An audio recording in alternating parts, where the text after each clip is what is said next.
No seu auge, o Império Britânico foi o maior da história. Ele chegou a ocupar quase 24% da área total da Terra. Isso dá cerca de 25 milhões de quilômetros quadrados. E ele dominou nada mais, nada menos do que mais de 450 milhões de pessoas. E daí surgiu a famosa frase: o sol nunca se põe no Império Britânico. Seu legado cultural e linguístico é indiscutível. Vários fatores contribuíram para esse crescimento. A superioridade naval, o início da Revolução Industrial começou lá, tá, gente? O comércio aliado ao imperialismo, a política de colonização ocupou muitos e muitos territórios e também o enfraquecimento de outras potências, como uma que estamos bastante acostumados aqui no Brasil, o Império Português é uma delas. Não conseguiu se sobrepor ao Império Britânico em momento algum. Entre os monarcas que marcaram época estão, por exemplo, o Henrique VIII, que rompeu com a Igreja Católica para poder se divorciar.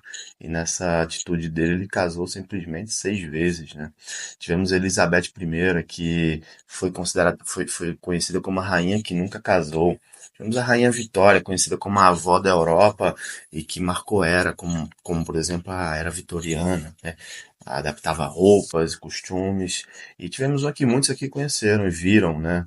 A Elizabeth II, que é a monarca mais longa da história do Reino Unido. Durante muito tempo, o Império Britânico foi o mais poderoso do mundo. Hoje, sem dúvida, é apenas uma sombra do que já foi, mas seu legado ainda vive em muitos aspectos do mundo atual. Preciso destacar também o papel fundamental do Império Britânico na Segunda Guerra Mundial. Mesmo sobre bombardeios intensos, ele conseguiu resistir ao avanço alemão e se manteve firme ao lado dos aliados.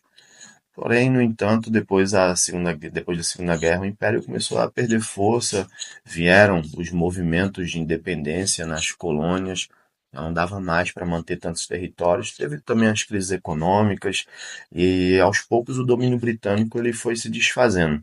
Assim começou o declínio de um império que um dia dominou o mundo e que ocupou tantos e tantos espaços da Terra.